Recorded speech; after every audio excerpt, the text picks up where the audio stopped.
Hello and welcome to Talk About Jazz with Doug Hall. I'm your host, Doug Hall, and today's guest and artist is Roella Oloro.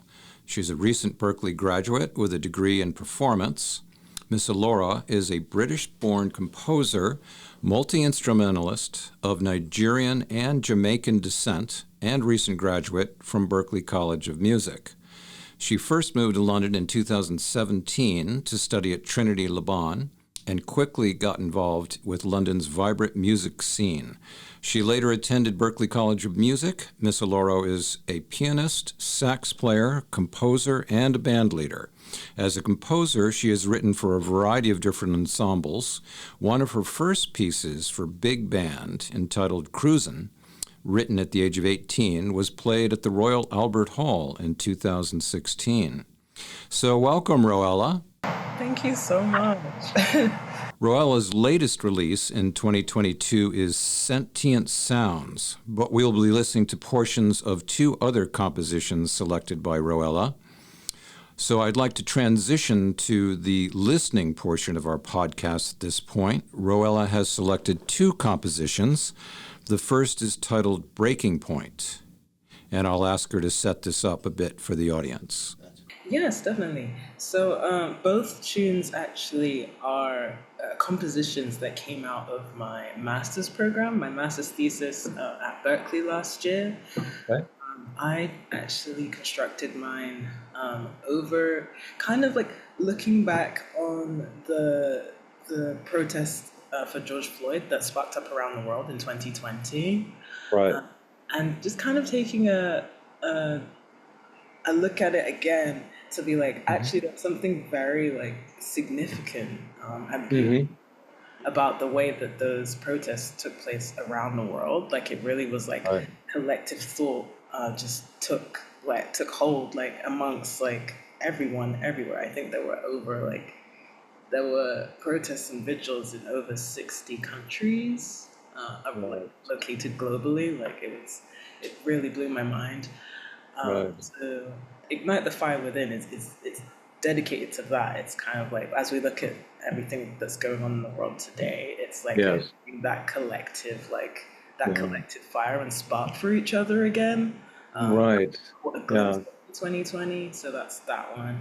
And for Breaking Point, how I wrote that one was it came from like me sitting down and literally watching hours of footage of different protests I can find online. It's just really just taking in everything that was being said. And myself being inspired just by the content of the marches, the multicultural nature of the marches too. That was something that really beautifully stood out to me. And then that's how Breaking Point really was born. Like there was this one specific video actually where a dancer was dancing to the song Stand Up that I think is in the Harriet Tubman movie sung by Cynthia Erivo, and that kind of like march was what inspired like the music thematically for Breaking Point, but I took it in a completely different direction.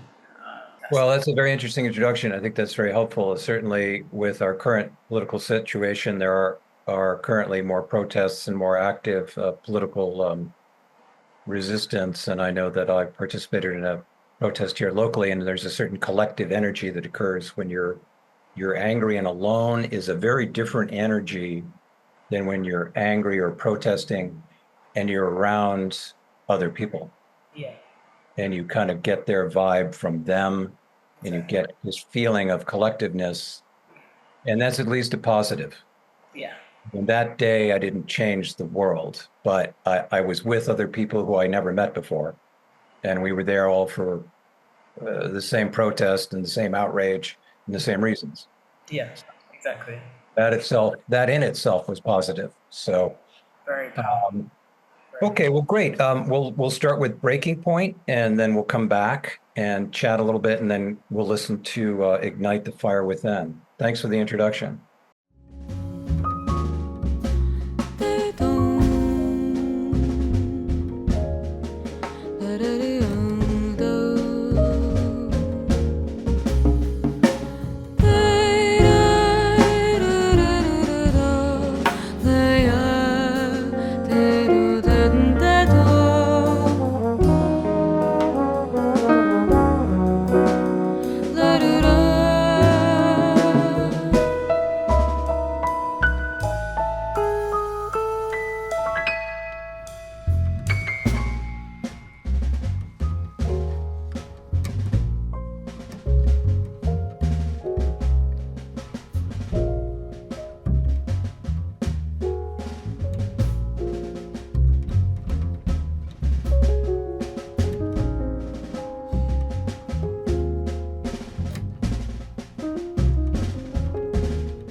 So many thoughts, kind of, because the piece has a lot of feeling to it, obviously, and you've just explained why.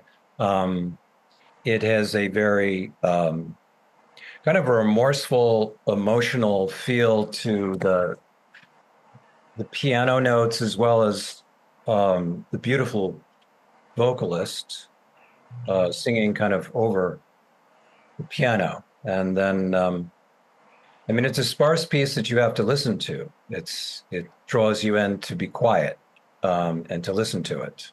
Um, so I really enjoyed that aspect of it. I mean, I know later we can't listen to the entire piece, but later in the piece, we have moments of trumpet and violin, and then an overlay of her voice, etc. Um, yeah, all in all, though it deals with a very harsh and confrontational emotion, which is a breaking point, it yet forces one to maybe think more inside or to look more inside. Yeah, So, yeah, exactly. yeah. But so do you want to set up again? I know you talked very briefly about ignite the fire within, that their two pieces are related in that way, right? Yes, yeah, Okay. exactly. So, So well, that's fine. We could have just a little quick sort of roundup of ignite the fire within if you want to touch on that more specifically. yeah, definitely, definitely. So, oh, also, by the way, I'm so sorry for the sirens. As you can tell, I'm in New York. Well, we'll live with that. This, oh, they're here. Oh, okay. Well, we'll survive with that, but thank you. So they're here. So we can take, we're at fault. So it's happening, but that's the way of the world. So, It's very, very New York. Um, but yeah, so the really awesome thing about Ignite the Fire Within is that it actually features every student um, on the Global Jazz program of my year, the 2024 year. oh, wow.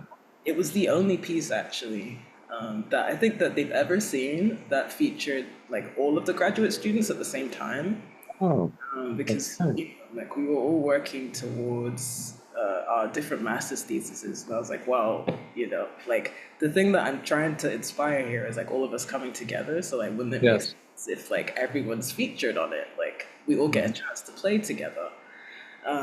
So it's coming kind of from that kind of space. It's also a little bit inspired by the Global Jazz Summit and the Global Jazz Big Band.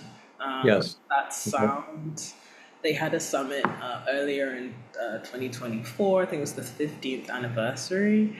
And Brian Blade was there, John Patitucci was there, Oh, and wow. Danilo and was obviously there too. And like there was this big like this huge kind of reprise of Wayne Shorter's Overshadow Hill's Way. And it's just an incredible like big band arrangement of it that was created by Chase Morin. And that Oh, sound, yeah. yeah, if you've heard it, it's Yeah, no, I mean, it's so funny because I've been pulling from Berklee in different directions. I just interviewed Chase.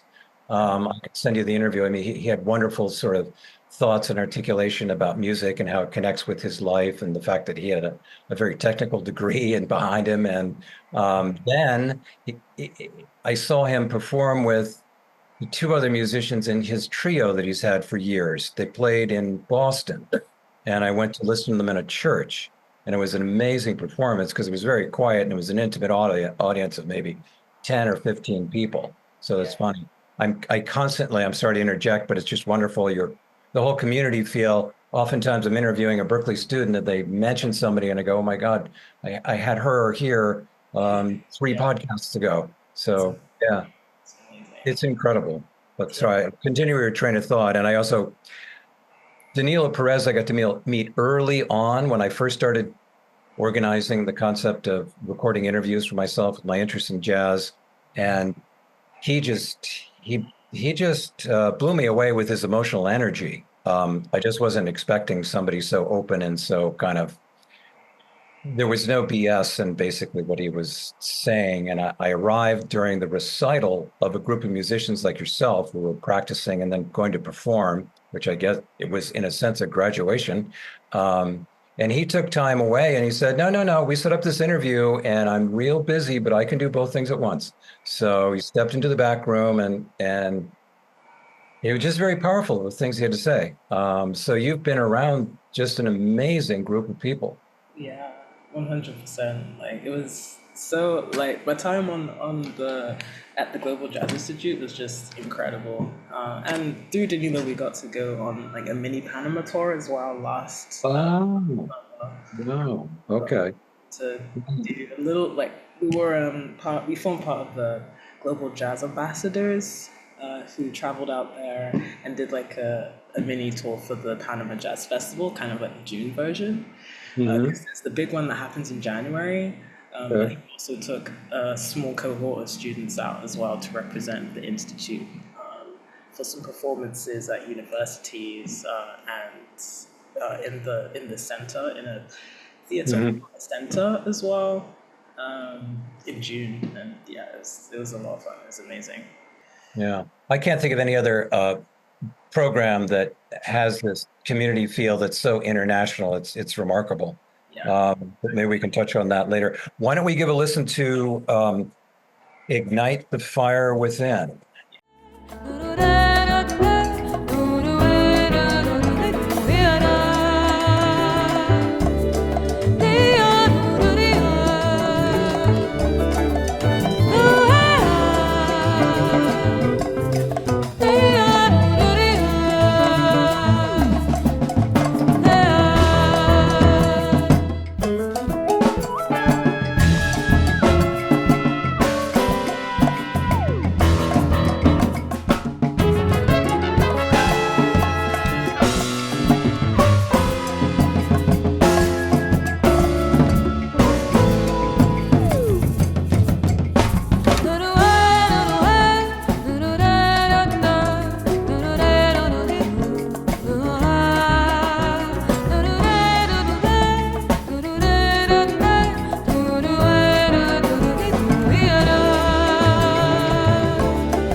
Wow, there's a lot of musical energy there that is at such a different pace than the previous composition breaking point.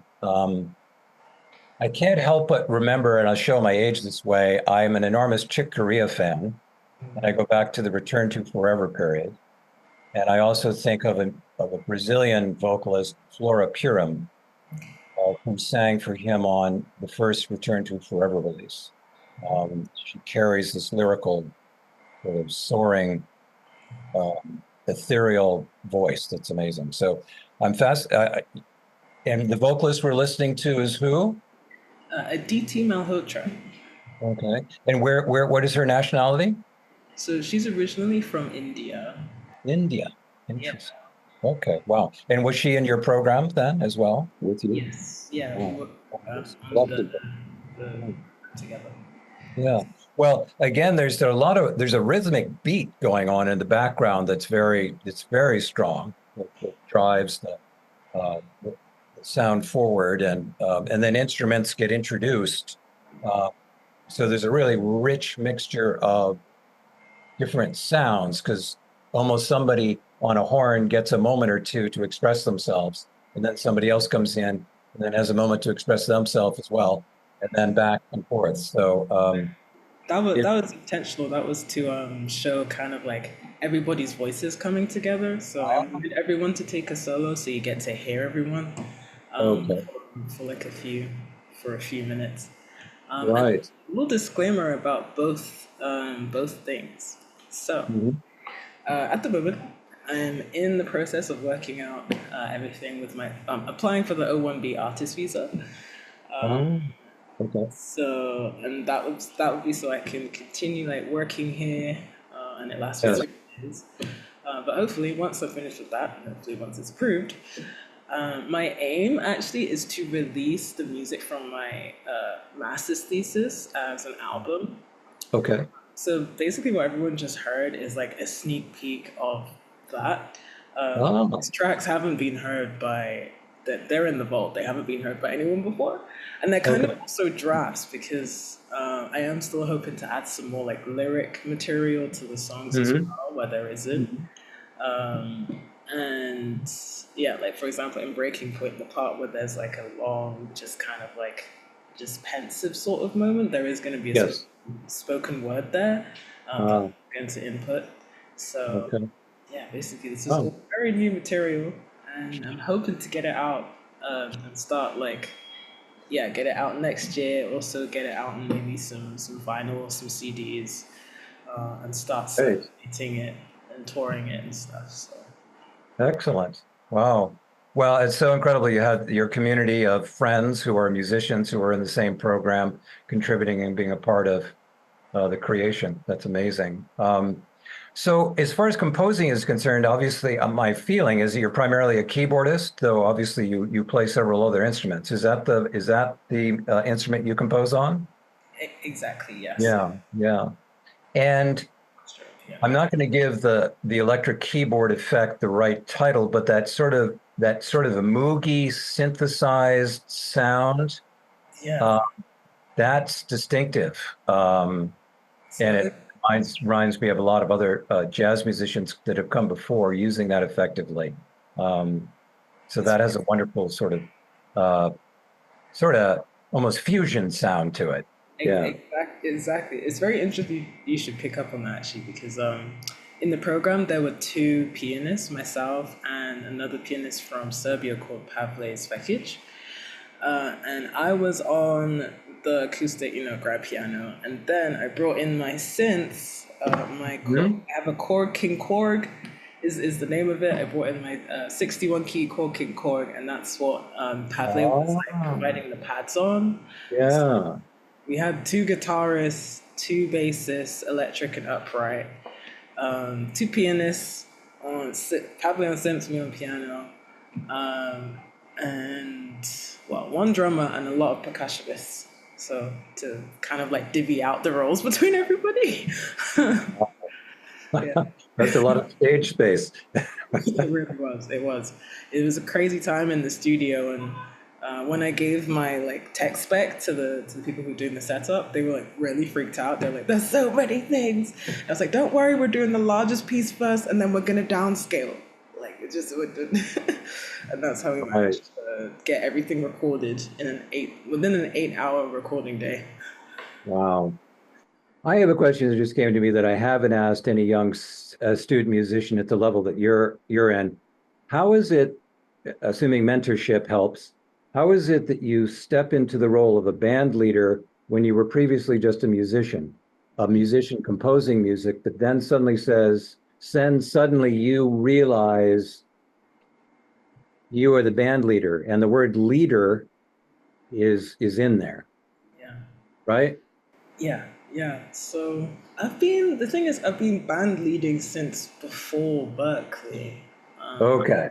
All My right. first, like performance was after my first performance as a band leader was after returning from the Berklee's 5 week performance program and having found out that I got full tuition scholarship in the blowout concert at the end. Wow. I was approached by someone from the London Jazz Festival in the UK, and they Okay. asked me to perform with a band for the EFG London Jazz Festival of 2018. Hmm. And then from that point forward, I started doing a lot more performances around the UK, like performing at Ronnie Uh, Scott's and Pizza in oh, wow. Paris. Yeah. Also at festivals like Love Supreme and the Mhm. Kemptown Carnival, and a lot of other places. Like I've also played at I've played both back home. I'm also out here too. I brought a band to like perform at NAM for the past 3 years, so 2023, 2024, 2025. Wow. And it's just kind of something that I've just stepped into because like I'm kind of someone who doesn't like just to like wait around for opportunities. I kind of like to go get them. Ah, okay, right, And right. so, like as a band leader, it's like I can do that. I have the jurisdiction to like to search for my own opportunities. One, which is what literally what I've been doing as well since moving to New York. I just have not stopped going. Yeah, right, And right. also, it's just when you have a clear idea of like what you want to do, Yes, and right. but also when also translating that to your peers as well, and being able to do that in a way where everyone feels respected and like looked after. Yeah, Leading right. isn't just about like you follow me and you do this. It's like you're kind of like looking out for everybody's needs whilst like leading them in how this music's going to be played. Okay, And so I like to lead from that standpoint. right. Yeah. Wow, that's a very illuminating explanation. You articulated that very well. I kind of picture it as this rather heavy organizational arrangement role where you kind of might be overwhelmed, unfortunately, by the organizational part when you're trying to look at the creative part, and then you're over here organizing and you're arranging, and then it's like, no, the instrumentation for that's not right. Wait a minute.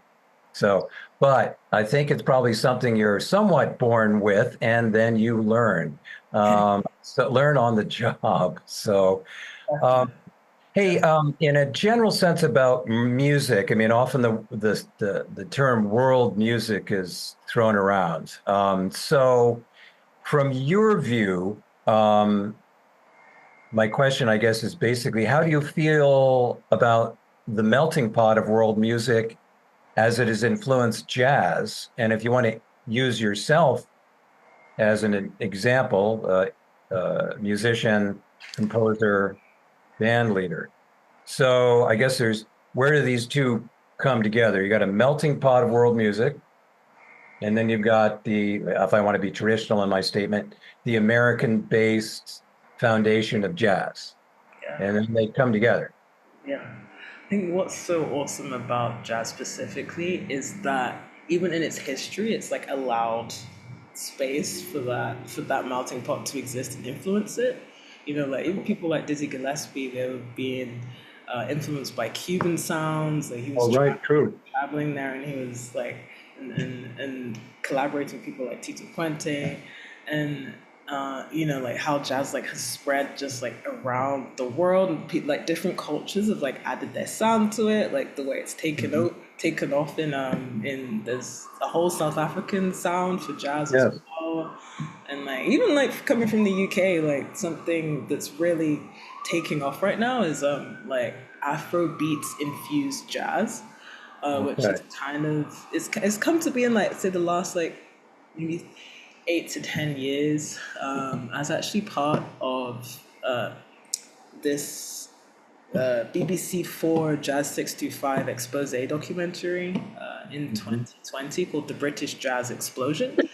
Wow. And it was Okay. talking about how jazz in the UK is taking off and has such a distinctive sound that's like founded in the masters, because that's who everybody's checking out universally. Right, Everybody's checking out the right. masters, but then they're also like from the UK side, they're also inspired by people like Fela Kuti, Mhm. and by that sound as well, and like because of people's like origins as well are also playing a part. So like because a lot of Right. people in the UK, or a lot of jazz musicians in the UK, or ethnic jazz musicians in the UK they're like third generation Jamaican, Nigerian, Yeah, Ghanaian, right, and stuff like that, and they have right, a connection to their ancestry. That's all like infusing into how they play jazz and stuff. And right. there's also Israeli jazz. There's it's Yeah, like jazz is kind of that genre that has like welcomed like so many different kind of cultures in. while still upholding like its original figurehead of like how it's of its inception. And it sounds Right. like so many people are inspired by it, but because it's so fluid as well and so like welcoming, it's kind of allowed itself to like grow and accommodate like all of these different like global sounds and Yeah. styles in a way that's Right. unique to jazz. Yeah. I said like not all styles are like that, but it's something that I think I like a lot, or that has drawn me so much to jazz is like Mhm. even within it, there's like space to be super eclectic. Sure. Yeah. Well, I think it's wonderfully energetic, or I guess rebirthing for jazz to be able to evolve. I mean, that's wonderful to hear you say it as a musician who is part of the world culture, to see that jazz can be kind of a vehicle. It can be a part, and you still have to find some traditions, and people can return to those, but you can be very, very creative within that realm of jazz.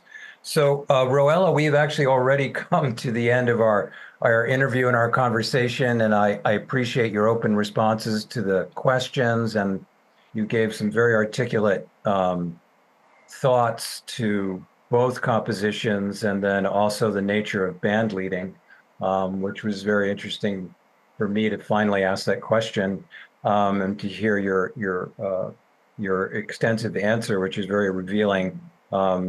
How people don't necessarily recognize or are aware of um, how much is involved in the composition of a piece of jazz. Yes. Um, but I want to give you a quick chance to plug any upcoming project and or particular any upcoming performance as we finish here. So a big performance is coming up. I'm currently in the process of organizing a US, UK, and Europe tour for my Wow. trade.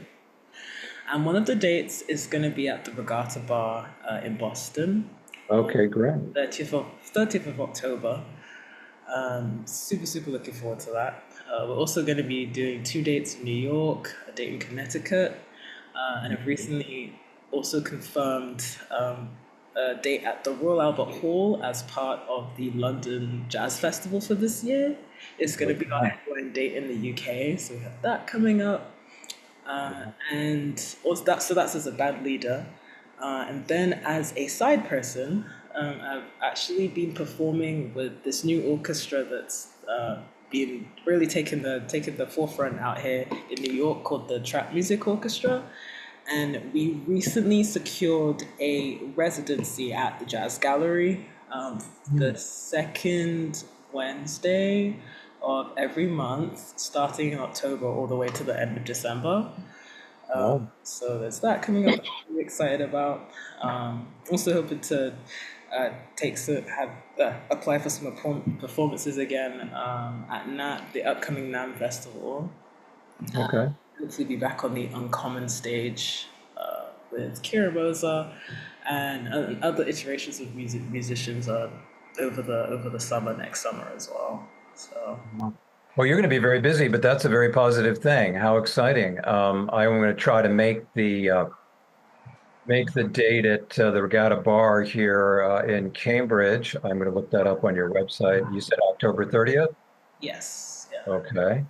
And so, well, always 30 minutes is not enough time to cover what we want to talk about with a given musician, but I think we shared a lot, and you were able to express your thoughts in a variety of different directions, and also talk a little about your music and these two revealing compositions. So thank you so much for being with us today, Roella, and Thanks for having me.